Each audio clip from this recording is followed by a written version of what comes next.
that we got your attention. Let the games begin.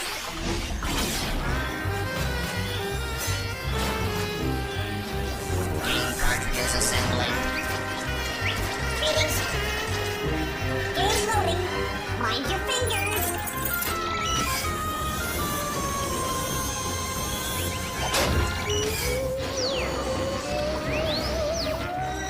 Keep working, you rust buckets.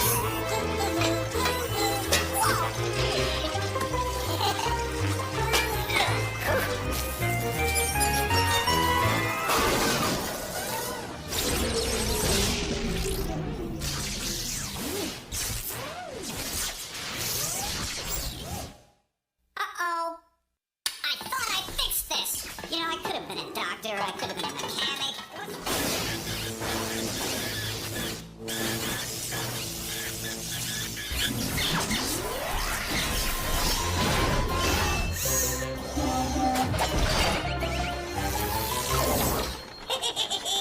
Haunted house party.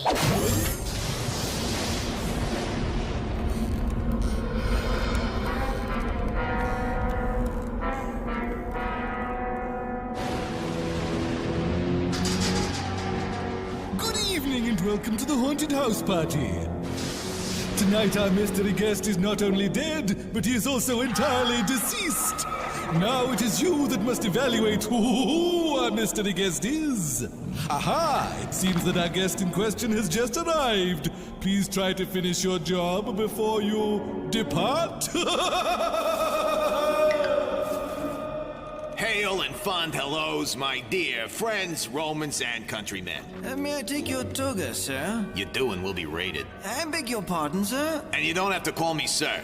Call me Emperor. Oh, looky there. I believe there's a salad with my name on it. You mean your name's Tuna? No, the one next to the tuna, with the romaine and anchovy. Yes, sir. Would you like one or two helpings? Dare I try two? Well, your friend Brutus ate two. Ate two? Brute ate? In fact, there he is right behind you. What? Where? Only kidding. Very funny. Has my good friend Mark Antony arrived as yet? No. He called. He said he'd be stuck in Rome watching over some construction. Oh, that's right. I thought it'd be finished by now, but as you know, Rome wasn't built in a day, huh? I figured it would take at least a month. And I should know, for I am the man July was named after. I am... Desist! Allow our guests at home to determine your identity on their own. The clues are as follows. He wears a toga and was an emperor. He was a friend with Mark Antony but fears Brutus. A type of salad was named after him, and so was the month of July. Our enigmatic mystery guest from Rome must be... I am Julius Caesar! Toga! Toga! Toga! Holy Roman Empire! Until we dig up our expired friends for our next haunted house party, this is me saying, ooh!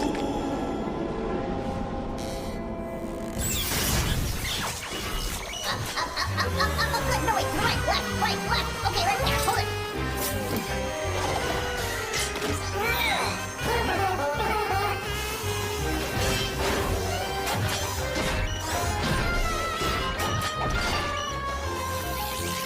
Next game up, Mugshots.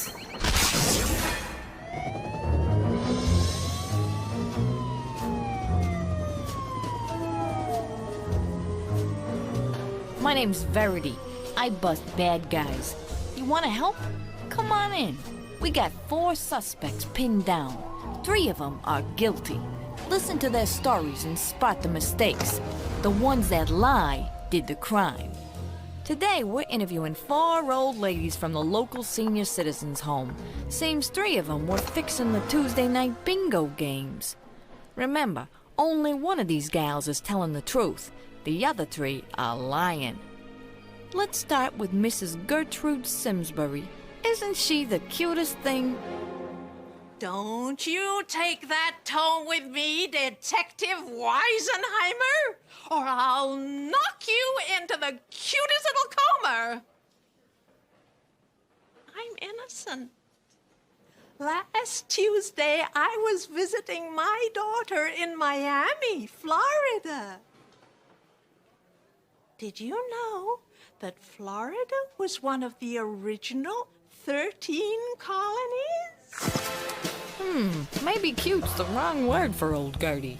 But was Florida really one of the first 13 states? Next up, Elaine Kaiserman. She's a little hard of hearing. I'm not deaf, Verity, so quit your shouting or I'm gonna fill that yap trap of yours with my fist. I'm innocent, you hear? Last Tuesday, I was in Washington, D.C. Did you know that the Declaration of Independence starts with the 3 words, "We the people"? The words sweet little old lady don't describe Elaine. But does the Declaration of Independence really start with we the people? Let's turn to Matilda Hudson Billingsley. At least she looks nice enough. Save your breath, Verity, for when I kick you in the stomach. I'm innocent, and I want out of this joint. Tuesday night I saw this show about George Washington while I was waiting for professional wrestling to start. Did you know Washington slept in the White House? Wrestling? Whatever happened to knitting? But did George Washington really sleep in the White House? Finally, let's hear from Constance Appleby. Maybe she's one of our bingo bookies. A bingo game? Bingo's for wusses, Verity. Ice hockey's my game. Besides, last Tuesday I was taking a class on American history. Did you know that America was named after the Italian explorer Amerigo Vespucci? It's amazing what those new vitamins can do. What do you think? Is America really named after Amerigo Vespucci? Well, just like I figured, each criminal all but confessed. Did you spot the mistakes? Did you know that Florida was one of the original 13 colonies? Did you know you're going to jail? Florida wasn't one of the original colonies. It was the 27th state admitted to the Union in 1845. Did you know that that Declaration of Independence starts with the 3 words, "We the people"? No, but her prison term's gonna begin with the 3 words 5 to 10. The Declaration of Independence doesn't begin with we the people. The U.S. Constitution does. Did you know George Washington slept in the White House? He might have slept in a White House, but he never slept in the White House. 'Cause they didn't start building it until after Washington was already dead. Did you know that America was named after Amerigo Vespucci? Mrs. Appleby is right. America really was named after Amerigo Vespucci, the Italian explorer. I guess it's a good thing they didn't name the country Vespucci, because the United States of Vespucci just doesn't sound right. That was cool. Let's play another.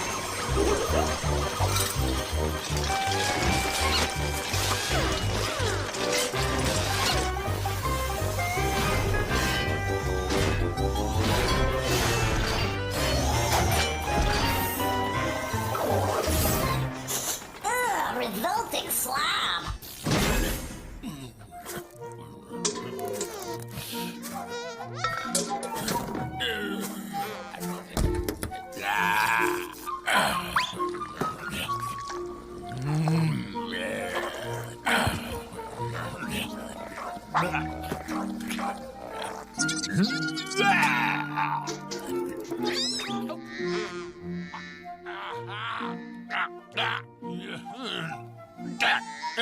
You know, we can learn a thing or two from even the most peculiar people.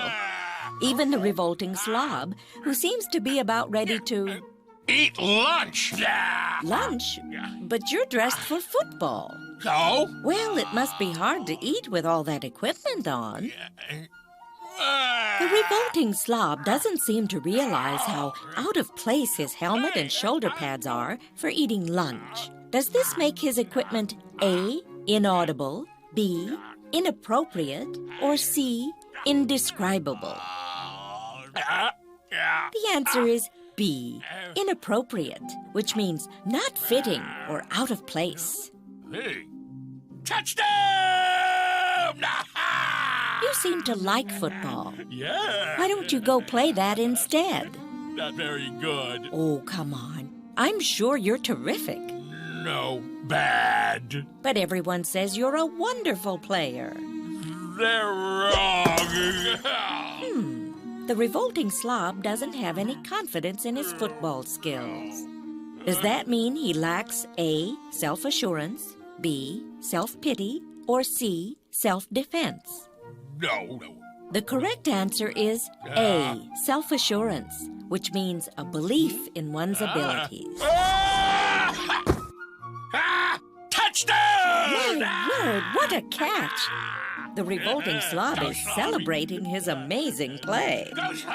Is he being A, annihilated, B, annotated, or C, animated? The correct answer is C, animated, which means full of life and movement. Let's review. The revolting slob's football equipment is most inappropriate for eating lunch. Not good. When it comes to playing football, the revolting slob was lacking self-assurance.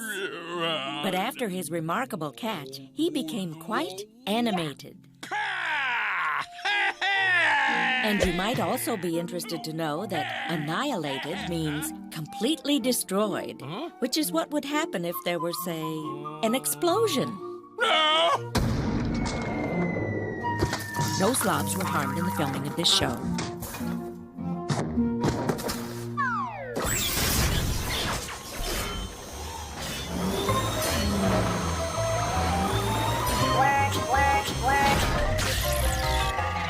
Game time in 10 seconds.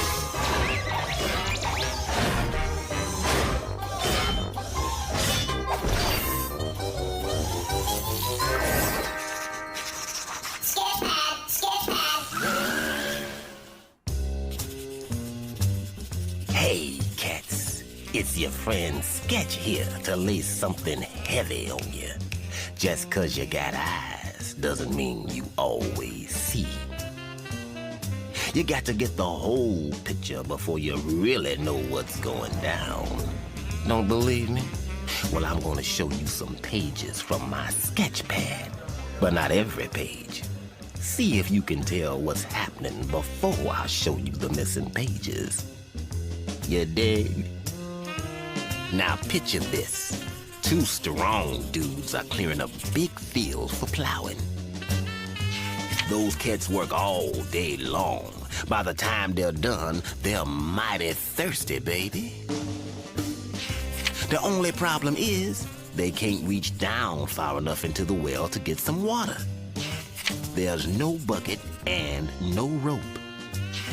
But somehow those dudes find a way to get all the water they can drink. Crazy, man. Are you switched on and with it? Can you figure out what really went down before I lay the missing pages of my sketch pad on you? Remember, you can look, but you don't always see. Check it out. Now, you might think some tall cat came along and gave them some help, but it ain't that.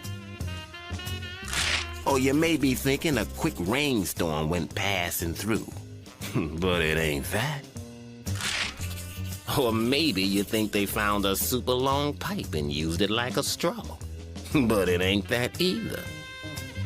So you gotta ask yourself, if those cats can't get nearer to the water, how can the water get nearer to them?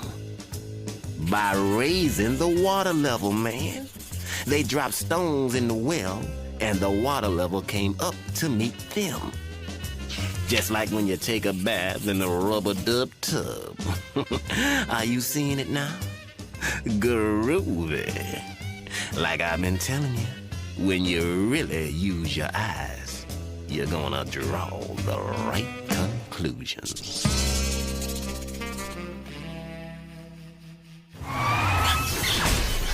Anybody see the next game?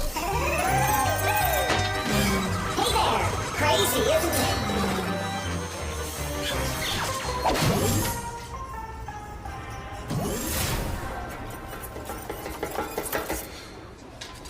Excuse me.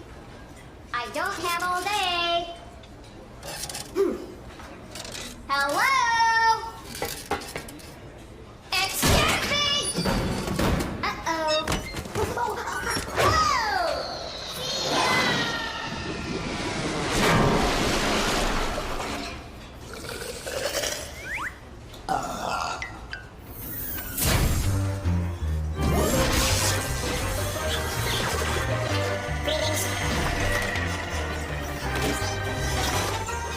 Cartridge loading. Check.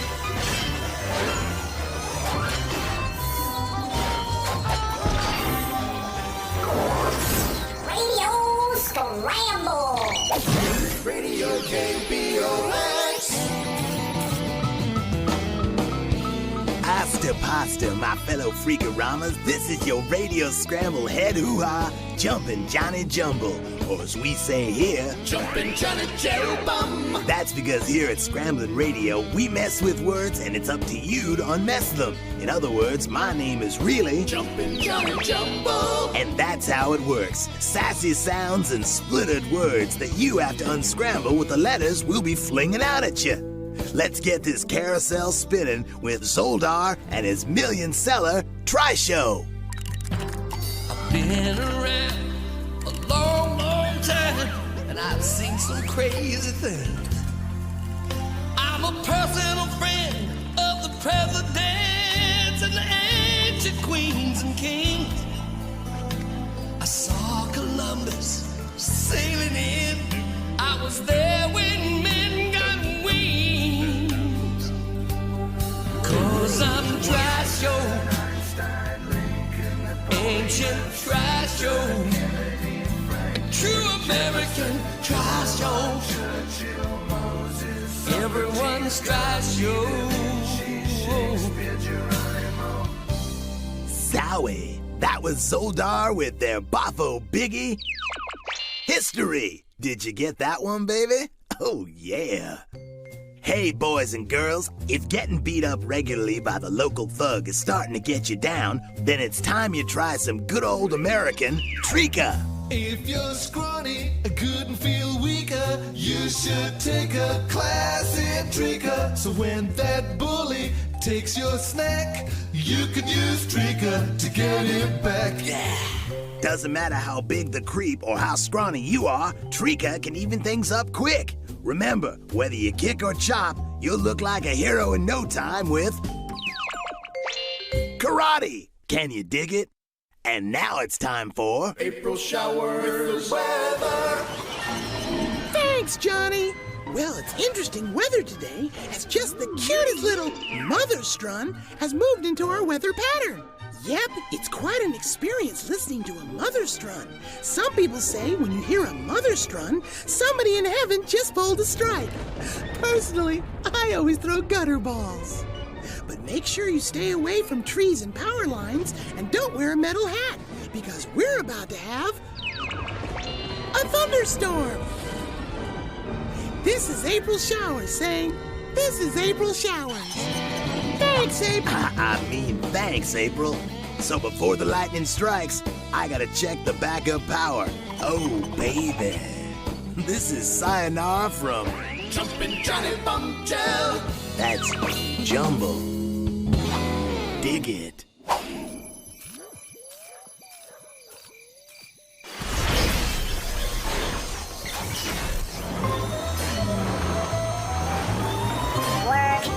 Work. Game time in 10 seconds.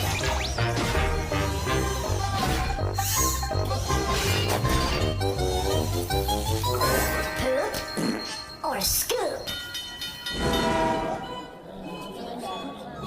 Ladies and gentlemen, hey, I'm talking here.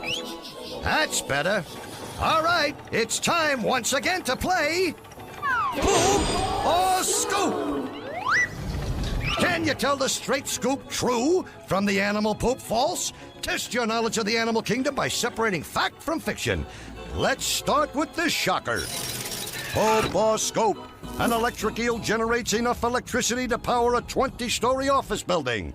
What's it gonna be? Do electric eels really pack that kind of punch? If you think they do, let me hear you say Scoop. If not, say Poop. Animal poop. And the answer is poop. Yay. An electric eel is like a swimming battery, but not an entire power station. It's capable of releasing a charge of up to 500 volts. And while that won't keep an elevator moving, it's still enough to kill a good-sized fish. Talk about your assault and battery. Next one. Poop or Scoop. Giant pandas eat more than 30 pounds of bamboo a day. If you think I'm just trying to bamboozle you, vote poop. But if you think I'm barking up the right tree, vote scoop. And the answer is, my friends, it's the straight scoop. The giant panda eats about 33 pounds of food every day. They'd much rather eat more nutritious foods like fish and small rodents. But the problem is that animals aren't plentiful up in the panda's high mountain home. So he eats bamboo. Lots and lots of bamboo.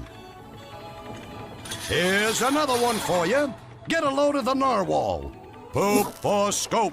The narwhal uses that long tusk to skewer other fish like a shish kebab. If you think that's besides the point, go poop. If not, go scoop. And poop it is. The narwhal's tusk, which is really an 8-foot-long tooth, isn't used to stab anything. No one's quite sure if it has any real function, although it may play a part in mating rituals. And speaking of sharp points, try taking a stab at this one. Poop or scoop, the porcupine can actually shoot its quills at predators and prey. What do you think? Can a porcupine really stick it to his enemies? If you think so, go with scoop. If not, pure poop. And the answer is, it's pure poop. The porcupine can't shoot its quills. It only releases them after they get stuck in an animal that comes near. Talk about too close for comfort. Well, kids, that's all we got for you today. If you got only one right, you're a party pooper. 2, and you're a pooper scooper. 3 makes you a super pooper scooper. If you got all 4 questions, you're what else? A super duper pooper scooper. I'm telling you, you can't get this kind of entertainment just anywhere. So please, join us again next time for Poop or Scoop.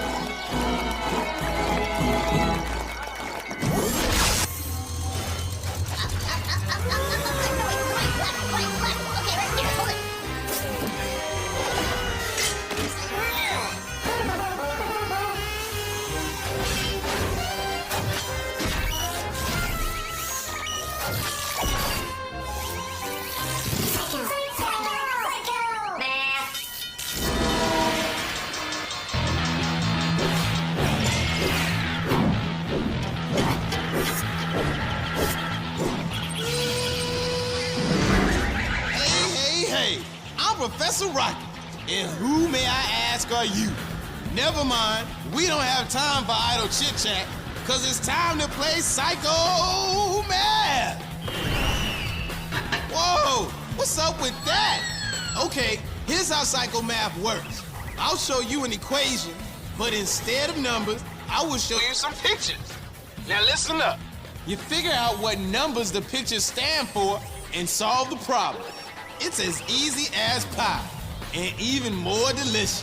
Ready? Let's get with it. Okay, let's start with the number of the day that New Year's Eve falls on. Then add it to the number of spaces in a tic-tac-toe game. Then divide it by the number of notes in a musical scale. Do, re, mi, fa, sol, la, ti, do. You got the answer? You take 30 words, the day New Year's Eve falls on, add it to the 9 spaces in a tic-tac-toe game, divided by the 8 notes on a musical scale, and the answer is 5. 1, 2, 3, 4, 5. Now you're doing Psycho Math rocket style. Now, get ready for the next one. The number of holes in a standard golf course. Next, add the number of the IQ of a rock. Here's a hint, it's not too smart. Then, take away the number of lives 2 cats have. How you doing? Did you figure it all out? So, what does it equal? We got 18 holes in the golf course, plus 0 IQ points for that dumb old rock, minus 18 lives, that's 2 times 9 of the 2 cats. And it equals 0. Z-E-R-O, 0. And you thought 1 was a lonely number. Okay, This is the last one. But who's counting? Me! That's who! The number of dollars in a grand. Then you subtract the number of years in 5 centuries. Minus the number of centimeters in a meter.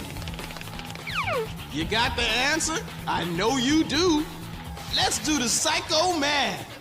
There are $1,000 in a grand, minus 500 years in 5 centuries, minus 100 centimeters in a meter, equals 400. I said 400. Okay, I can't take it no more. Professor Rocket has to lie down and rest his aching brain so he can be ready to kick it with more psycho math. Until then, Professor Rocket's out!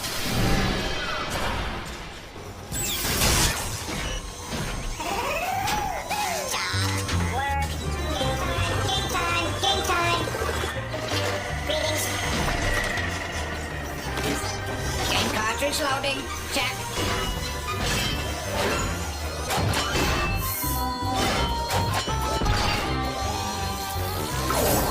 Next game up, Riddle Snake.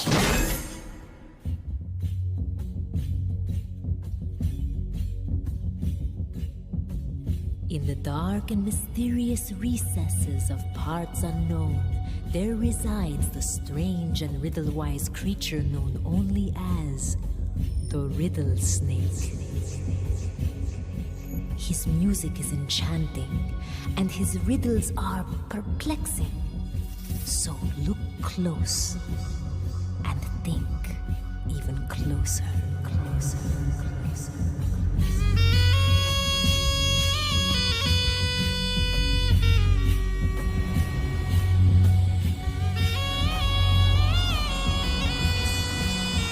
The riddle is, what gets wetter and wetter the more it dries?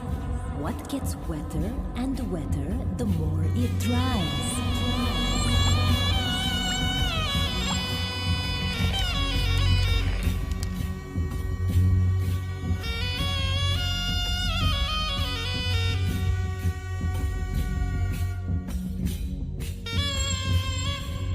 What gets wetter and wetter the more it dries?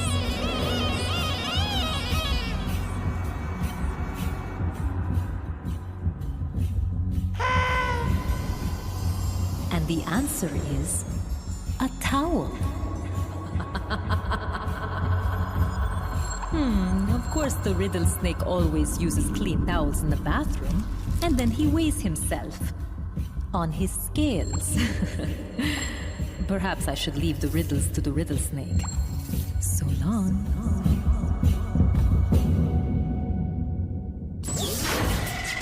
It's time for Crashbox Rewind, where we flash back through the show and remind you how smart you really are.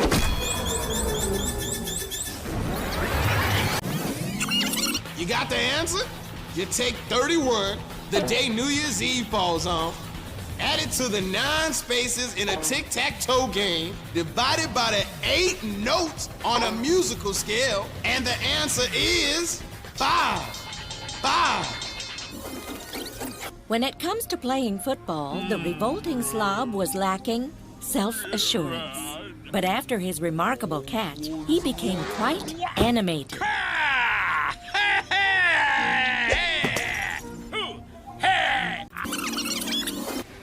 Did you know that America was named after Amerigo Vespucci? Mrs. Appleby is right. America really was named after Amerigo Vespucci, the Italian explorer. He wears a toga and was an emperor. He was a friend with Mark Antony but fears Brutus. A type of salad was named after him, and so was the month of July. I am Julius Caesar. Toga, toga, toga. Well, that's it for now. See you next time.